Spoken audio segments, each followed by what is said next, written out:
Well, hello. And today we are live once again from the College Esports May the 4th Be With You event here in Rancho Cordova. Beautiful Rancho Cordova. But what about this rain? Such a rainy day. So the weather here is just crazy. Yesterday it was nice and sunny and clear, and we just have a flash storm coming through. It is unreal. Heavy, like, you know, early February rain. It's crazy. Yeah, yesterday when I was hearing on the news, like, oh, it's going to rain, like, maybe sprinkles, maybe in the morning. Yeah, maybe like 15, 20 minutes. We've had plenty of that before, but no, this is a full-on, like, storm rain coming through. A stream is going down the parking lot. Which, I mean, hopefully people will just rush indoors and want to check out the event, but it's pretty intimidating. I probably wouldn't want to go out to my car if I was at home still. Well, you know, we have boat launches out front. There you go. If you're going to be trapped in somewhere, it's better to be trapped in a place like this and stuck at home, so... Yeah. So this is the very first time of this convention here at Rancho Cordova. Hopefully it does very well. Rancho Cordova is a very active city, and we want to make sure that the esports people are being celebrated. But there's more than just esports here, John. What else have you seen? We haven't actually gone around and looked at all the tables yet. Not a lot yet. Up for a while. We have some video game developers that are here. Extra Life is here once again. I'd like to be able to talk to Extra Life. We'd like to get them on the podcast, actually. Let's work on that. I saw at least 2 board game tape booths here. Yeah, and it's such a big... And they were actually at the Capital Creative Showcase we were at a couple weeks ago. Yeah, at least one of them was, yeah. It's a growing industry. It's really cool. That's pretty cool. Odin Makes is here, which makes a lot of the props and stuff like that. You'd go for cosplay. So it would be like nice. I already see a Thor helmet that I must have. Oh my God, that's a Lich King helmet too. Can I buy that? Oh, I'm sure they'll sell it, yeah. Johnson, I might break the bank. Who needs money? It's overrated. But yeah, they have a YouTube channel. We'll talk to them as well. Already talking about people that will be interviewing in the future. Boy, John, I tell you though, for interviews for Geek Freaks, we are booked out till August. Wow, yeah. Oh that's my pretty God. good. Yeah. It's going to be busy. Been very busy. But yeah, so this looks like it's going to be a really fun event. It's going to be a chill event as we kind of pioneer a new road forward for a brand new convention. It's a great venue too, very spacious and well, laid out. We have the screens that have Smash Brothers on both sides of the room, so everybody can watch Smash Brothers go down. Yeah. What do you think about your Smash Brothers skills? What do you think you could... Oh, I'm terrible. Back in the day when it was new, I played a fair amount, and I thought I got okay with a couple characters, but then when I played a little bit at the Capital Creative Showcase and realized I am god-awful. Yeah. I cannot beat a 4-year-old. So, I'd have to play a lot to get back into it. How about you? I'm one of those guys that's like, the buttons aren't right, and I have to fix the buttons before, or I'll blame the controller for something. Yeah. When I'm practicing and I'm at my best, I'm okay, but Kirby's my cheater move. Yeah. Because with Kirby, you could turn into the Rock, and he's pretty much invulnerable when you do. Indestructible, yeah. So you just land down on somebody, crush them, you're safe. Yeah. And we'll see, I used to use Yoshi a lot, and his cheat was that he could fly back from so far off the map. And that little egg pop is just a nuisance. Yeah, a fun little attack. Well, and if you're pro with Yoshi, which you were, for sure, pretty good, yeah. When you're able to grab them and turn them into an egg on the edge, and they just sink as an egg. Yep. And mad at you doing that. Yeah, for sure. So I think this can be where it's first announced. We need to plan with the other Geek Freaks members a Smash Brothers tournament. Yep. At the studio, and I think you're right. Yeah, because I was just saying we need to have a board game night at the studio. It'll give us all some time. Maybe we plan it a few months out so we can all refresh our skills and then do a full-on tournament. And maybe we record most of it or all of it. Well, you know me, I got to get content from literally everything. So or we just review it afterwards. Either way, but that'd be fun. Yeah, because we're doing D&D, but man, I tell you, the D&D timing is so tough. Though we can't tell Tyler until the last minute because he's already got enough skill. Oh yeah, we need to nerf him somehow. Yeah, maybe we'll give him a couple of drinks. Yeah, one-handed using a controller. I have almost beaten Tyler one time. Yeah. By playing Kirby and just rock down the whole time. And so it's a real cheater move, but it works out well for me. I like it.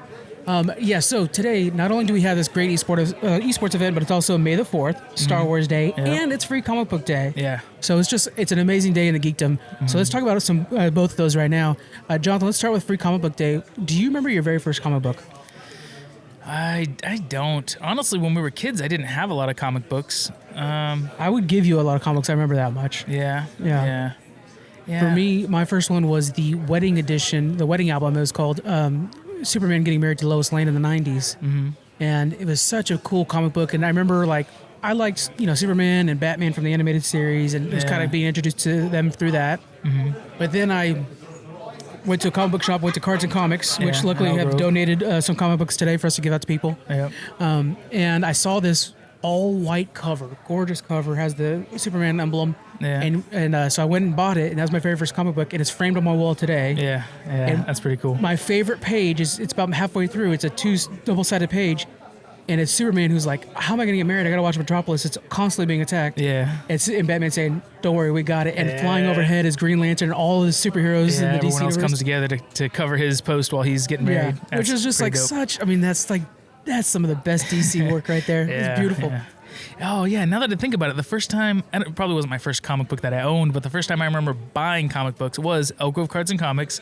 I remember I was going through their bins and I wanted to get into collecting comic books. Yeah. I start hobbies a lot of times this way too, where I'll invest a lot into it and then not continue. But I went through all their dollar bins and got a bunch of Green Lantern comics. Yeah. And I was like, oh, he's one of my Great place to favorites. start. I'm gonna start collecting them, and I tried to get every one. And then I think I eventually realized how many every one is. They just continued new series all the time, so there's thousands and thousands of issues. And my Achilles heel, I guess, is that I want it to be a complete set. I want to have 100% of the run, and unless you're going to get the book version that comes out afterwards, it's really hard to get all the single issues together. It is, yeah. Or you get them week by week as they come out. That's probably the best way to do it. I think that was the first time buying any was Green Lantern. And Green Lantern's like your favorite now. He's at least one of your favorites. Yeah, at this definitely point. one of my favorites. Yeah. Yeah. I'm a tradesman now. I have to buy the trades books. I can't buy the individual comics anymore. It's just too hard to keep it track, especially when you're an adult. It's just too hard. Yeah, and the trades look really nice on a shelf. Honestly, you can only display so many comic books individually, but if you could put the trade up on your shelf, that looks good. Yeah, especially like Marvel stuff like that. Make sure that all the spines look good. Yeah, and make sure they match and stuff like that. So it's really neat.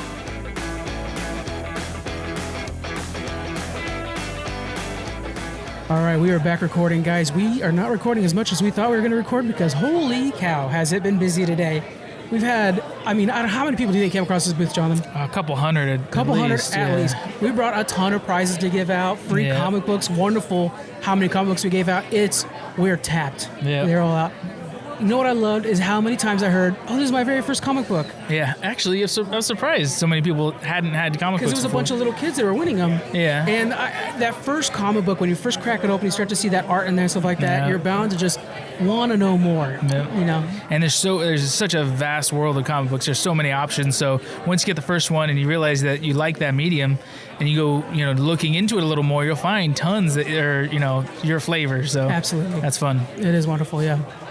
We were giving away so many candies, and I like on our prize wheel here we had energy drink, and I can't believe how many times little kids won the energy drink. We're like, "Mom, Dad, do you want to do candy instead?" Yeah, always. Or sometimes the parent will want the energy drink, and then we'll get a candy for the kid or have them spend again. Yeah, that's great. So you went to the ribbon cutting earlier. Can you tell me a little bit about that? Yeah. Let's see. It was fun. It took a little bit to get going, obviously. A lot of people to get in. Yeah. And then we had representatives from the Rancho Cordova Chamber of Commerce. Yeah, Chamber of Commerce is here. Yep. Yeah. So they spoke a little bit about the program and the grants that help funded this and the city and everything. And obviously we had the cosplayers from the 501st. I don't remember which division it was, but they were that's so cool. Up on the stage holding the ribbon for the ribbon cutting. It was that's fun. So neat. And then immediately afterwards, they did the cosplay contest on stage, which was a lot of fun. And they broke it up by age groups and had 3 winners. Yeah. It was really cool. That's so cool. Yeah, you could tell it's a community coming out together and forging a new event together. Yeah. And for being such a rainy day, that room, I could tell you, was completely packed. Every chair. Yeah. When we started this recording, we were like, "Oh, I don't know, it's raining pretty good out there. We'll see." Kind of worried. Holy cow. No. Yeah.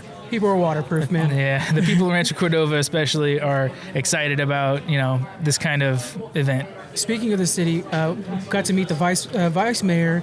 Wonderful to hear about the initiatives and the effort they're putting into embracing this culture, bringing people out, and meet your neighbors and stuff like that. It's been really cool to hear about all that. Yeah, they're pouring into their community, and it's so great to see. And hopefully, neighboring cities see the same thing and continue to mimic that. Hey guys, what's here?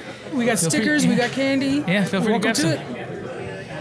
So you guys do podcasts? We do podcasts. We're doing it right now, matter of fact. Live podcast. I figured because I see you guys talking. You want to record? You want to answer a question and record it? Heck yeah. Okay, here we go. I'm gonna pull a question out of the box. Okay, ready? Okay. Right. Okay. Does Superman's Clark Kent disguise make sense? Superman's disguise. Have you seen Superman? He just dresses like a normal guy with glasses. Oh, he's Clark Kent? And like a suit, and he's Clark Kent. But then he goes into a phone booth and changes real quick, and he has his cape and everything. Does that make sense? Do you think that would have fooled you? I've seen it, but I think I can understand how that kind of works. Do you think that's fooling anybody? No. Or would you be able to see right through that? Probably not, because facial features are a thing. I don't think, I mean, it might be a little, like, it might work a little bit, like, but if it's just like wig and glasses and outfits, I don't know. Yeah, he goes from being kind of nerdy, he plays up a little bit nerdy, and then all of a sudden Superman is like big and buff and confident, you know. But yeah, I agree. I don't think it's enough of a disguise to, you know, really fool anybody. Yeah. Now, we got to mention, you were actually one of the winners of the show, correct? Yeah. What did you win? I won the cosplay contest for making a cosplay of an alien that I named Luna, because it's my cat's name and I wanted to How did you make that? So I bought a cat mask off Amazon, and then I cut some eye holes, used mesh to make it so like a one-way seeing view, like you can't see Noe that well, but you can see through Noe. It works perfect. That's so cool. Yeah, and then I felted it, added extra cardboard ears, one little floppy, and How did you color the felt? I used like acrylic paint. Nice. Which my mom says I can never use again because I made a big mess. Yeah. And then, little antennas. That's That so looks cool. really You did a cool. great job. Yeah. Congratulations Thank you. on winning. Yes, congratulations. That's so neat. Do you have any future projects you're thinking about making next? Yeah. Maybe I'm working on like a wolf one right now because I might want to like start selling them because my friends like them a lot. And I want to like see if other people through the internet like them too. Yeah, And that's it's cool. fun, worth a try. Yeah, Absolutely. keep it up. That's awesome. That's really cool. You want to answer a question? All right. Go ahead and talk into the microphone. Here we go. You ready? Yeah. Which was the last science fiction film you saw? Science fiction? Yeah. Do Ant-Man count as science fiction? Like, you know, Star Wars, Star Trek. Yeah. Anything that's not a Ant-Man true seems story. like that because you can shrink and I grow. would say, I could say Ant-Man would probably be sci-fi. Oh Yeah. yeah, for sure. Ant-Man Quantumania. I saw it in the theaters. That's the first time I saw the Quantumania one, and then I saw it like last week. Yeah. How'd you like it? It is amazing. Yeah, nice. What's your favorite Marvel movie? Oh, my favorite Marvel movie? Not gonna be Ant-Man. It's probably something like Spider-Man or Endgame. Yeah. Endgame was so good. There's a lot of Spider-Man movies. Which one do you think you like best? Ooh, I'm a huge fan of the original three. Yeah. Yeah. Nice. The old. Spider-Man from like the late 90s, right? With Tobey Maguire? No. No, that's not the original three for you, is it? No, Tobey Maguire. Yeah, that was the original three, and then Spider-Man. Yeah, that's good. Spider-Man's a good one. What did you think about the newest Spider-Man where they had all three Spider-Men come together? Oh, that was absurd. Yeah, wasn't it? That was absurd. Yeah.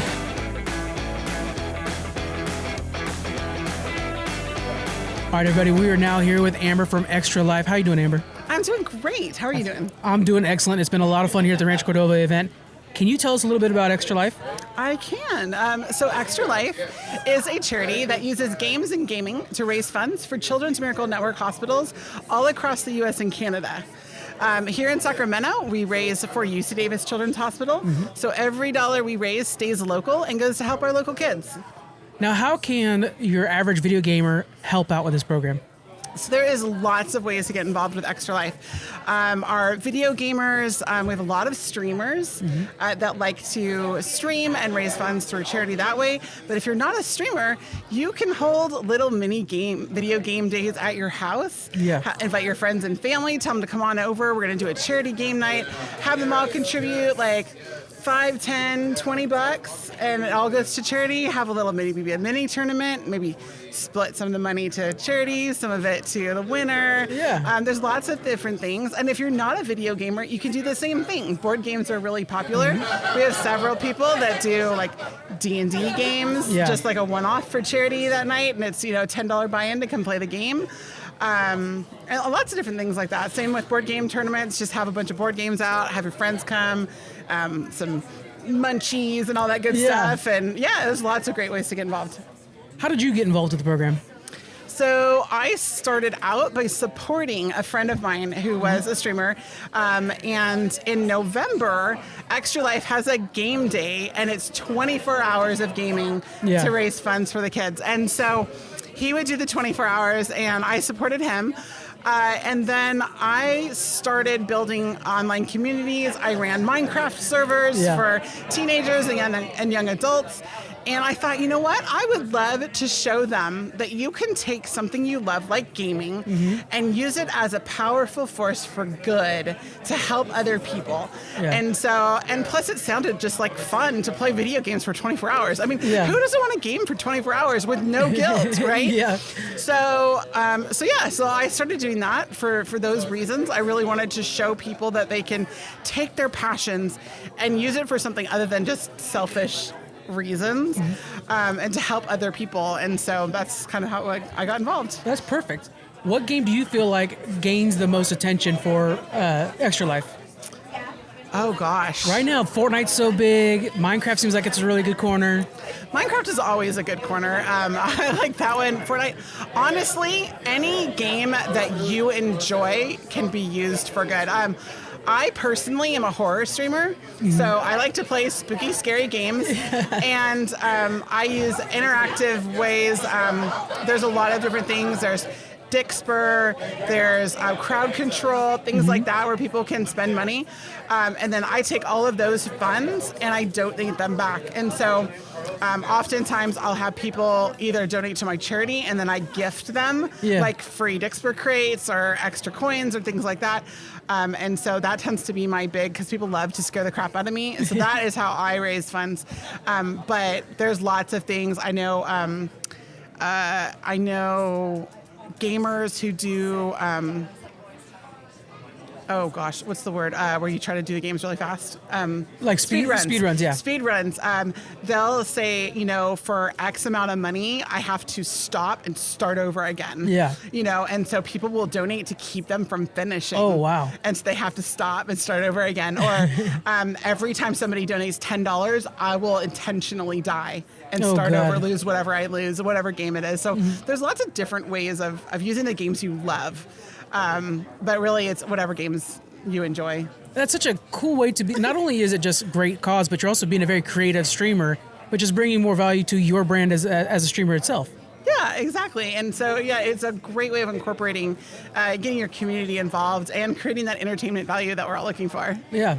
Speaking of community, has Extra Life built its own community of gamers and streamers? Absolutely. There is a huge community of gamers and streamers out there, and some that are dedicated to fundraising year-round, others that just enjoy the 24 hours of gaming in November, and then everything in between. So there is a huge community out there. We're all on, there's a national Discord, so there's lots of people on there, always looking for people to connect to.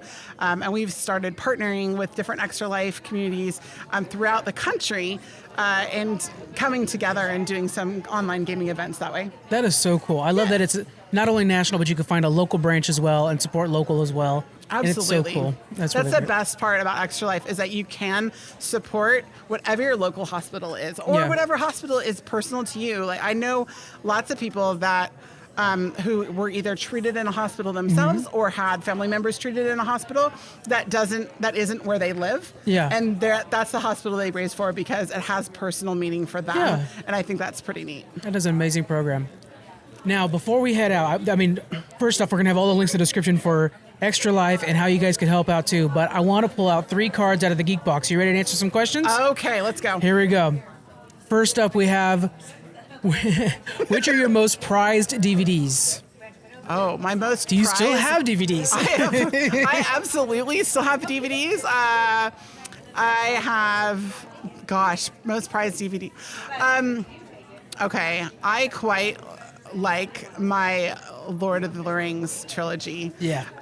We have like the souped up edition with all the extra extensions and all of the extra, all the extra behind the scenes stuff. I love those. That's probably my most favorite. Yeah. And then I have like really old ones of like the movies. I hesitate to call them classics, but at this point, like Mrs. Doubtfire. Like, oh, it pains me that those are so old school now. But they're awesome. Those are great movies. Those are my favorite. Yeah, they never get old too. Nope.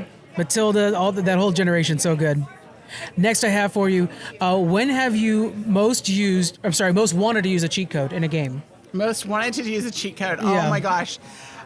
Mario Brothers, Super Mario Brothers, the original. Yeah. Oh my gosh. There were some, especially like level 8 with all of the bombs and all the things shooting at you. Oh, it's a mess, yeah. And I was like, oh my gosh, get me out of here. I just want to like fly through this and not enough. That was back when you had to get the little gold add-on for your NES system. Oh, man. And I was like, oh, get me through this one. Absolutely, every time. Did you ever master on the level 3 thing where you're able to bounce on the shell and like get infinite lives? Yes. I have never been able to master that. Yeah, it took me a while, and I don't know that I could do it today because it is hard. It is very hard, but I have successfully done it on multiple occasions. I have been practicing that since I was like 7 years old and have not mastered that yet. So that's where I'm at right now. How often do you dust your action figures? Not often enough. Me too. I have a whole Pops collection that is on on the bookshelf behind my streaming setup, and I have all of the Lord of the Rings characters. Oh, okay, nice. And then like I have a couple of characters from like Princess Bride, and nice. I have all the League of Legends ones except for one because that was a special edition for TwitchCon one year, and then that's like $600 a pop to get those. I don't have that one. Yeah. Like once a year, maybe. If that.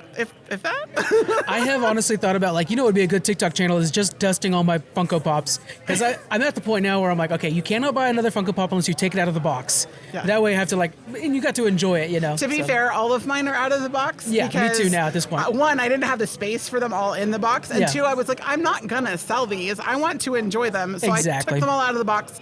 But I have like the clear plastic risers, so that they're up on stairs and all separated out. So yeah. Anytime you watch any Geek Freaks YouTube video, guys, you'll see my pop collections right behind me as well. Yep. They're proud displays. Fantastic. Well, Amber, thank you so much for joining me today. Guys, again, Extra Life, make sure you check out all the descriptions in below and follow those links. Thank you again for joining me. I appreciate it. Thank you. That was great. All right, Frank, we're going to go over some of the news. All right. If you haven't heard of the latest updates. Okay, so did you hear that... I'm going to butcher his name. I used to think, until I'd seen it written, I thought his name was Giancarlo Esposito. It's Giancarlo Esposito. Yeah. So is that how you say it, Jean? Giancarlo Esposito. Gian? I don't know. He's magic, so I just go with whatever ruins his name. Right. I was going to say Giancarlo, whatever. Giancarlo Esposito. Did you hear that he's been confirmed for a role in joining in the MCU? Yeah, I heard about this, but we don't know what role it's for, and he says it's not Professor X, it sounds like. Yeah. I think we heard like a teaser before that he was joining, but we didn't get anything confirmed. Now we know he is, in fact, joining the MCU. We don't know what character he's going to play. Before we get into our guesses, do you think he'd be better for a hero or a villain? I say that because we've seen him primarily in villain roles, and he's played very good ones. Moff Gideon in The Mandalorian, and Gus Fring in Breaking Bad, I think, is my favorite role of his. Of course. But so I think he's naturally skewed from what we've seen so far to be a villain. But I'm curious how well he would play a hero or a good character, Yeah, and if he's going to be a hero, I think he has to be somebody who's solemn. Like, that's why Professor X is such a good choice. Yeah. Because he's got such a good speaking voice, and you want something like that. But yeah, I'm not entirely sure who he would be, or good or bad. I think bad's the easy choice, though. What do you think? Yeah, I think bad's the easy choice for casting and the people that are putting him in there. But I think for his career, it'd be really interesting and exciting to see him play a good guy role. Yeah, especially on the mainstream like that. What we do know is it's not Professor X, and he says it's a very big character, essentially. So we have Fantastic Four coming up. We have a lot of big projects coming up. We have X-Men coming up as well. Do you think it's in any of those two? I mean, there's so much. Like X-Men has a lot of villains that come and go. He'd be a great Sinister, Mr. Sinister. Yeah. I don't know. I would love it if he was a hero, but. So, who I can't imagine him not a villain, to be honest with you, if I'm being truthful. If it's not Professor X, it has to be a villain in my book. Yeah. So, what I would prefer to see, honestly, hero or villain, is that they make up a new character that isn't somebody that's already super established. Okay. Because we're just seeing the same stuff kind of brought back and revived and changed sometimes a little bit to make it fresh. But it's nice to have completely new characters we've never heard of. Every once in a while, and sometimes, especially if you cast him with a great actor like this, it could be a groundbreaking new character that completely, changes the industry. So, I think it'd be cool if it was a new character. But what do you think? I think he's going to be Galactus. You think so? Yeah, because Galactus is such an important character for the Fantastic Four, which is coming up. Yeah. And I have a feeling that he's going to be like chasing them from universe to universe. And the key thing with Galactus is you're not going to see him swinging too much, especially in the MCU. They try to keep it as grounded as possible. So wait, isn't Galactus the big comet coming? Yeah, he's the devourer of worlds. Yeah, yeah, it's a massive. Yeah, it's like a comet or a big black hole that's moving. No. That's the Fantastic Four movie. Yeah. Galactus is. We're looking at a Gundam right now. Yeah. That's Galactus. Oh, so it's just a very big humanoid. He's a human, but yeah. Human-shaped person. So the brief of it all is basically he's a humanoid from a species that existed before the galaxy was reset. Yeah. And a god entity basically said, okay, let there be life, but let me get rid of the old life first. Okay. And he's a survivor from that. Oh, okay. And he has to devour planets, right? So he's going from place to place devouring planets. So he's bigger than the planet, right? He's far bigger than the planet. Yeah, he literally devours a planet. Yeah, okay. So but that's what I'm saying is if you're going to depict that in the MCU, it needs to be grounded. I think that's something that Giancarlo Esposito, if you're going to have a face, an embodiment, I think his voice can carry the role. That's interesting. He does have a very intimidating persona, I think. Yeah. And I like that, very powerful. But I don't even know if I like the character, to be honest. That it seems so far-fetched to shoehorn that or to make it fit well inside the MCU is to have this, creature that's human-shaped but the size of like our sun or whatever. Right. We had that in the Eternals. They brought in. And that bombed terribly, right? The Eternals? Well, it did, yeah. Okay, and the bad guy's terrible, of course. Yeah. But it's one of those things where he's such an important villain. It's like you have to have him, especially if you're going to bring in the Fantastic Four. Yeah. I like them to change. So I like the original Iron Man, how Iron Man was a very underplayed character in the comics and stuff, and then they kind of rewrote his character to what they thought would be best on screen. Right. And, I mean, with small changes, he wasn't too far off from the original. But then that was just a home run, and they took that concept and kind of kept rolling with it, with everything else we saw, and that's how they built the MCU. And now I think they're kind of losing direction a little bit and struggling. That, yeah. Because they are going deeper into the comics. They are going to some more outlandish characters. Yeah. And they are not so much worried about being grounded as possible. Yeah. I will say the key aspect with Galactus is that he's the omnipresent threat coming. Yeah. And so him not even being on screen much is fine. Yeah. Because you have Silver Surfer warning you he's going to be there. Yeah. And Silver Surfers, we already have that cast and stuff like that, but that's the thing is, hey, guess what? There's a big bad guy coming. Yeah. And then you see just a little, like him talking to Silver Surfer or whatever, and that's the whole point. Yeah, you'd see, I don't remember her name, but Thor's girlfriend watching scans in a planet they were watching, monitoring, he just completely disappears or something like that. She's super dead, though, by the way. Oh, really? From Love and Thunder. I know you're not a Love and Thunder fan. But yeah. Actually, I think Love and Thunder was better than blasphemous. Right? I think it was better Ragnarok was way better. Ragnarok, yeah. Oh, no. It's that slapstick humor that should only be in Guardians is slathered all over Thor. And I'm not a fan. I don't know. I think that's insane. Yeah. Okay, so now that we're talking about Thor, let's get into the Thor news of the week. So there was recently an interview with Chris Hemsworth where he was reflecting on his role in Thor Love and Thunder and expressed some desire to redeem the character in another film. Did you not like his character in Thor Love and Thunder? Now, here's the thing is I did like him in Thor Love and Thunder, but the problem was I felt like I kept having to defend him to my friends, including you, to a degree. But still, I don't know if that was Chris Hemsworth's fault. Actually, he takes the blame. Yeah, I don't know why. I don't think he's to blame for this. He says because, well, okay. That's the writing. Let me explain. Taika Waititi said I wanted him to have more ability to ad-lib and improv. Oh, okay. And so Chris Hemsworth took that and was like, well, let me go and have fun with this. And I love the phrase he says. He says, I became a parody of myself. So he already knew that he was being a little silly from Ragnarok, and that was a good vibe for most people, not for you. Especially if it's a break off where he, like he gained a bunch of weight and he was just drinking beer and playing video games. That could be a time where he's silly, but then he gets back to that noble, godlike character that he redeemed himself to be at the end of the first movie. It took so much building of his character to get him to be this honorable, worthy of being a god of his planet. So he's saying he became like the sillier version of the silly version already, and that's where he lost the thread. Okay. And so he's hoping to have another standalone movie, is what he's saying. No, for sure, to redeem himself. The schedule's pretty tight, though. Do you think we're going to get one before Secret Wars? Yeah. I mean, I think they should, if they have the actor himself so dedicated to making it a hit, That's a great point, John, because Robert Downey Jr. is dedicated to Iron Man, but he's tired, Yeah. Like Chris Hemsworth kind of done with Captain America. If you're going to have somebody who's still able and happy to do it, then my God, let's have him do it. Yeah, I think that's a great idea. I really think that another movie that brings in Beta Ray Bill, one of the favorite side characters of the Thor comic books, is a wise move. And there's something about Thor now where he's being this father figure, and in the comic books where he's always trying to make sure he's worthy of his dad's acclaim and the title. I think there's a lot that this god from Asgard has in common with the everyday man, the everyday person who's always trying to live up to expectations of a life that they were promised as a kid, or they're trying to make sure that they're being a good dad when they're also still not fully grown themselves. Yeah. There's a lot that people can identify with Thor. Yeah. I agree. And I really liked the first one for sure. The second one was where it started to get a little too silly for me, and there's a time and place and room for that in the movie. Yeah. Just you can't rebrand him to be all this kind of college humor or whatever, this bro humor. And if they wanted to kind of dial it back and try to get back to how he was in the first movie with just a little humor, that's great. Yeah, I think that'd be fantastic.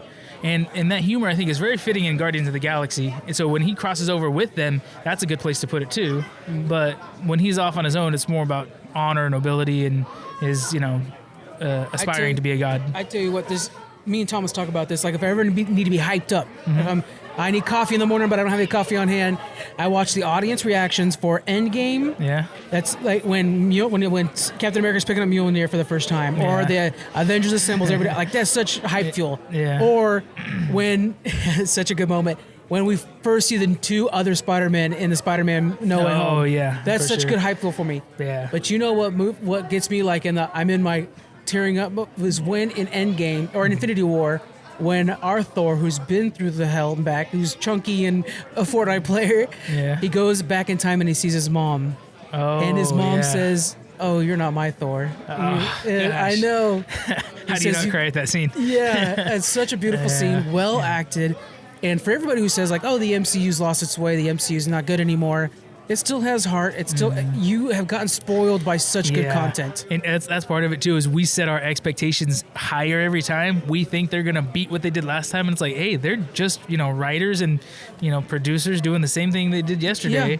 It can't not always be better than your expectations. And sometimes it's not for you. We were just talking to somebody today who's a big fan of Ant-Man, and I'm not a big fan of Ant-Man, but I understand it's also like a dad's movie. Yeah, like it's about being a dad and stuff like that. I'm like, oh, I get it. It's all dad jokes or whatever. Yeah, it's not for me, but I can still appreciate that it's for somebody. And when you're watching your favorite TV show, not every episode is the one that you would invite your friends over to see. That's true. Some of them are just fillers that have to progress the story or develop a character a little more to get it ready for that jaw-dropping episode. So yeah, there's going to be some movies in between that are less exciting. Not everything can be like Geek Freaks where every single episode is perfect. Exactly. Oh my God. Editor Frank right now is re-listening to this right now and just like, yeah, freaking right. Yeah. If you don't believe that, you guys got to get on the Patreon for our special episodes. Yeah. That's where the real good stuff. Special Patreon episode coming out that's also live from Rancho Cordova. All right. So since today is May 4th, Star Wars Day, and we're at this convention, it's all about Star Wars here. Let's talk a little bit of Star Wars news. We have heard that the Skeleton Crew is going to be coming out in December or around Christmas. This year on Disney Plus. What do you know about that, and what do you think about it? So the general idea, it's kind of like that Star Trek Prodigy. Yeah, that's what it sounds like. It's going to be a group of kids that kind of, for whatever reason, end up on their own in space, on their own ship, and poor Jude Law's carrying them around and like, what's wrong with these kids? Yeah. This is one of those things we talked about before with Marvel. It's not made for me. You don't think so? I think it's going to be for the kids, that the next generation of Star Trek fans, Star Wars fans. Oh boy. Just because it's a group of kids, you think it'll be primarily geared towards I think so. I think that's the idea, is that you're going to have it to where it'll be like kid drama and stuff. I think Jude Law is going to be very much the Zordon of the Power Rangers. Yeah, okay. I can see that. See, I was thinking Heroes was like, Save the Cheerleader. That was high school, but we watched that back when we were, teens and early 20s also. And she was the cheerleader. She was the high school student. Everybody else was adults with jobs. True, politicians and stuff. Yeah. I hope it's good. It being a live action series based on Star Wars, I think there's a lot of potential for that, to be successful. I like the idea of showing what it's like to be a kid, to be coming of age in the Star Wars universe. Yeah. I will be watching this, of course. They've got me. Yeah. But I know that I'm going to give it some grace because I know I'm not the right audience for it. Ahsoka, obviously, is the right audience for that one. Yeah. So I haven't watched much of the animated Star Wars shows, like Clone Wars and stuff like that. And it's a little harder for me to engage, I think, nowadays with just animated shows. I don't know. I mean, I love Avatar, and there's plenty of other animated shows I watch. But I'm thinking this being live action might be a little bit more easier for me to fall for it, to like it and engage with it. Well, that's a good point, because with all the animated stuff you have, with all like Ahsoka, with Mandalorian, you're only benefiting yourself if you watch the plethora of content out there. Yeah. Something like this that's a fresh start. Mm-hmm. I mean, that's going to be more welcoming for the more mainstream fans. Yeah, let's say. And I like Star Wars, but I'm also a big Star Trek fan, and so I think I might like the explorer side of this series. That's a very good point. It's kids, dealing with social dynamics and stuff of being kids, but also lost in space exploring. I think that might be fun. So in other news, we did hear an update. Wes Ball sharing his vision of Legend of Zelda, the movie he's producing. It's going to be a live action movie, but it's going to be a hybrid, a mix of live action with minimal animation in it, or CGI in it. CGI, and motion capture. So I'm wondering what that's going to look like, and I think would look good to try to do, because I like a little bit of both when you can do it. I don't want a full, completely CGI movie, I agree. Avoidable. But I really like how Detective Pikachu is done, or even like the Sonic movies. That surprised us, didn't it? yeah. Or Sonic is very similar too. They did a good job at mixing them. Does it sound like that's what they're going for with this? Well, what's interesting, Wes Ball right now, the reason we're hearing about this is because he's being interviewed for Planet of the Apes. Yeah. He's making those, which is undoubtedly the best motion capture. True, yeah. Have you kept up on those movies? They just keep getting better. I haven't seen the new one. There's one, I think There's one coming out this weekend. I got to watch the one before this one, actually, too. Yeah. But I'm going to probably do that tomorrow night, maybe. We'll see. But yeah, it's so cool, the motion capture in these movies. So I was surprised that he's not going to do it for this in any way. So then I'm like, okay, are you going to go with like hyper realism? Are we going to get a Lord of the Rings? Yeah. Oh, man. I wouldn't hate that. That would be pretty cool, too. Because Link is a big enough character in untapped lore. Yeah, it'll get ticket sales. A franchise. Yeah, that's true. Because you have to worry if you're going to go with a hyper-realism Lord of the Rings style, it's going to be super expensive. Yes. You can't imagine that you can't do that on a light budget, but then they have to be confident they're going to get the theater sales, ticket sales there to support that. Yeah. But I think it's kind of a no-brainer that they would. I tell you what, you show off that Master Sword once in the trailer, you're going to fill every seat you got. Yeah. I have no doubt. And do a lot of fan engagement stuff, promote it a lot, do events at the theaters, sell a special popcorn bucket for sure. I mean, there's a lot they can do to get people in theaters to see it. It's a whole generation that loved that game. And then the lore. And there was some hesitation over the Mario movie. Yeah. But we saw the quality, the time they've put into that Mario movie. I think we're a little bit more trusting of Nintendo in the movie world now. Yeah. Because before that, there was the old Mario movie. Yeah. It was terrible, of course, from '93. It's terrible, but great. I love that movie. It's a bad fit for Mario. If you guys are on our Patreon, check out the sloop where I covered it. And I had my requirement was to only say good things about it. That was hard to do. Oh, man. But I did. But yeah, so going into Nintendo making more movies, I trust them a little bit more now. I realize now. I think it's best to see that as a Mario parody movie, and then it's hilarious. Yeah, it's great to that's watch a fair it point. thinking of it that We way. had a kid come up. We were talking about Spaceball, or we were talking about sci-fi movies. And he's Yeah. like, I just watched Spaceball, and Yeah. He's like, have you guys ever seen that? I was like, how have you seen that? yeah, You're how the like heck have you 8. watched a Mel Brooks movie from the 80s Yeah. or Oh, the man. maybe early 90s? But yeah, that That's threw me great. off. And he's like quoting Spaceballs. We're like, yeah, we know Spaceballs, kid. Yeah, I mean, Like, that blew me props to away. his parents, really. Yeah, 100%, 100%. Man.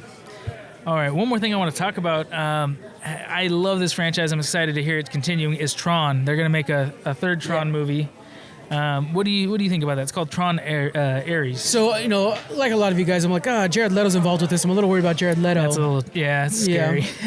But they brought back a pretty good actor that I love from the last Tron one. That's Jeff Bridges. Oh yeah, everything he's in is amazing. I love Jeff Bridges. So he just got tapped to be coming back. Yeah. He's from the original movies, from the remake that was a few years ago, 2010. Jesus, yeah. Is when it came out. 14 years How ago. do I remember these dates? But yeah, from 2010. Oh, you do your homework too, I'm sure. I did. I wrote the article But, you're reading right now. Yeah. Yeah, so it's outstanding to have him back. It kind of gives some more, I would say, credit, or no, what would be the word? Legitimacy. Yeah, for sure. To the movie. It's Yeah. not just, Jared Leto making a Tron movie. No, Yeah. this is the next Tron. I love the first two of the reboot movies so much. I wish that this was more like Fast and the Furious, where they just made a new one every 2 years. Yeah. I would continue to watch the new Trons. Eventually, they would get bad, I'm sure, but they're doing a Tron ride at Disneyland. They just made it at Disney World, and I think they're putting it at Disneyland as well. oh, cool. So that tells you right there that, like, okay, Disney's investing in Yeah, this. they're putting their weight into it. Yeah, Man. They called out Avatar, the Blue People Avatar. Yeah. That's one of their new tentpole ones. So think of like Star Wars, that kind of thing. It's going to get its own world. And with the new Tron ride, I think it's getting close to that. So we might get more. Because think of how easy and how great it would be to have Tron anime. Yeah. It just seems like it's such a good anime thing. You could do that. And it's such a cool addition to the park to have a Tron like area in the park that is all this like you're inside the internet world, you know? Heck yeah, dude. What about man. a Tron nightclub in Disneyland? Oh heck yeah! I mean- that'd be crazy, Yeah, it's begging for it. man. So I think that's a good movie. Yeah, kind of a Ready Player One feel a little Oh bit. yeah, you know? I love Ready Player One. I have too. to mention Ready Player One anytime Johnson. every once in a while, yeah, I think there's one. It was me and Squeaks or whatever. And we're like, well, hold on, wait, Ready Player One. yeah, or Gargoyles or Gargoyles. Avatar. Yeah. And good times. I haven't heard any updates lately, but we do know that they were working on Ready Player 2. Yeah, the sequel. that's still in the And works. book is out if you guys want to check it out. I read it. It was I will amazing. read that book. I promise. Yeah, I got to get to it. But yeah, I think I'm excited for Tron. I think it's untapped market. We also have a reboot for the Pirates of the Caribbean franchise. So Oh, that's true. I think they're bringing back a lot of these franchises that deserve being brought back. And I Yeah. think it's what Bob Iger, when he took back the reins at Disney, Yeah. he said, like, we're done trying things. We're going to go back to what works and just make new ones. Why not? Yeah. And I get that. That's good and bad. Right. I get that. Yeah. It's nice to push it. But sometimes you just want another Pirates of the Caribbean movie. Yeah, and especially if you don't completely retool it, but you do what you know was good and continue with a different story, Yeah. or continue the story. But like if you're like, oh yeah, everybody likes pirates, let's make one that's all, or an anime of pirates, or something Yeah. that's all CGI instead, or something. It's like, well, no, you're changing like the core components of it. Let's, maybe change the actor if Johnny Depp doesn't want to do it anymore, but continue with the same world that you built. That's the thing that you want to maintain, I think, is the world. they're it's in the same world, so Yeah. we're gonna have Tortuga and stuff like that, but Yeah. a whole new cast. Yeah, and I think that's the best way to fair. go. Yeah. You're not changing the style of it. The music should be almost the same in the background. Yes. That's a big the God, vibes, that Pirates of the Caribbean atmosphere. music's so good, Yeah, man. yep. Yeah. So I'm looking forward to that. I think that'll be good. Yeah. I think that's all we got for the news. Yeah, it's been a pretty good active month. I'm excited for active week. Next week when we're recording back in our studios and stuff like that, we'll get more stories out and stuff like that. But for now, while we're doing this live, Yeah. this is what we're looking at. Yeah. Man, this event's been a lot of fun. We're finally starting to slow down a little bit. We could actually get some food in. Yeah. But it has been a blast, and it has been good stuff.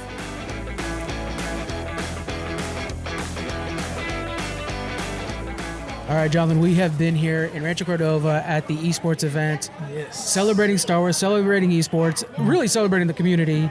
What'd you think of today's event? I think it's been great. We had a really good turnout. I was surprised with the rain, Very. how much people came out for this event. Yeah. Obviously, esports is pretty well accepted in Rancho Cordova. So love to see that, especially for the rain. I mean, I can't explain how much it was a puddle pouring. It's a stream.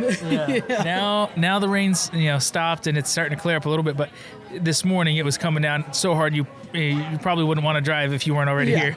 Yeah. So that is pretty great. Oh, we got announcements. All right, we're back. We were distracted for a second because we just won Best Booth at this convention. Whoop, whoop. That was pretty awesome. That was pretty awesome. Thank you so much for everybody who voted. We appreciate it. Got ourselves a Visa gift card. It will go to good use. Mm-hmm. But yeah, that is awesome. Yeah, that was a lot of excitement. Yeah, it threw me off a little bit. So we're focusing again. Yes, back to where we were. What were we talking about? Some of the cool things that we met here. We got to talk to some amazing people. Just so many different walks of life. We were just talking to Ash about, and we're definitely going to be on the podcast later on, about the effort that takes to do the cosplay and stuff like that. Yeah. It's always one of the highlights of any convention you go to is when you get to see the cosplayers. We saw people here who made their own costume, and then kind of late in the show we saw the 501st arrived in there. God. They're, very career professional cosplay, outfits or costumes, I guess. I don't at that level. It's not even like costumes anymore. Uniform. It's uniform. Yeah, it's probably Darth Vader's suit. Actually, sometimes better than the stage props. I've heard that cosplayers do better than the stage props. It was immaculate. It when he walked into the room, when Darth Vader walked into the room, everybody stopped. I was like, he took all the attention. Yeah, and it just like, wow, that's Darth Vader. That's good. Yeah, that was really cool. So that was pretty neat to see the effort that goes into it, and just of course the attention that brings to the community and stuff like that. It was really neat. So that was awesome. We've been having some Smash tournaments going on. I'm seeing a bunch of. We've had multiple winners. One of the winners came up and was like, hey, I already won something. You guys want this one? So we took it. Pez dispenser. Pez dispenser. We appreciate it. But it's been cool to see everybody so active over there. Yeah. They were also doing the Pod Racer game from episode 1. Yeah. Oh, that's such a cool. Remember that old arcade game? Yeah. I still play it when I go to an arcade that has it. They have it still in some of them. That's fun. That's a classic. One of the great booths we saw here, it's right across from us here, is the one that has all the 3D printed and traditional cosplay technique made Odin makes props. Yeah, if you guys want to look Odin them up on YouTube, Odin makes all kinds of different props and costumes and cosplay stuff. Yeah, they have a helmet they have multiple helmets, Iron Man, Thor, whatnot, but of course I'm seeing Arthas the Lich King, and I went over and talked to him like, your helmet's been calling me all day when I went to go talk to them. 2 Mjolnirs, I'm not sure how that happened, but yeah. They do a lot of really good work over from there. different universes. Yeah, that's what it is. Yeah, exactly. Infinity War has shown us the way. Yeah. We also see a really cool booth down the way. We talked to the guy for a little bit where he teaches a CAD program, 3D modeling and stuff like that. Vital. Yeah. I was like, I got to get his information because I'm learning that myself right now with Tinkercad and SolidWorks, and it's cool to see what kind of program he's doing. Yeah, and I want to make sure to give a big shout out to Rancho Cordova themselves. Rancho Cordova Chamber of Commerce was our neighbor today, but but honestly, we've been seeing so many people from their community from their work here in this building exactly, and it just like the way they've been so supportive of this event and of Donna who put this event on, a lot of work for this event. It's mind-blowing, really. Yeah. It's so exciting to see the community engage in something like this so much that, obviously it's the city helping pour into the community and the community showing their appreciation for it, for sure. We're going to be sharing a lot of pictures from this event, and you guys can check it all out on our social media. We're going to be also linking off to everybody, so make sure you guys check it out.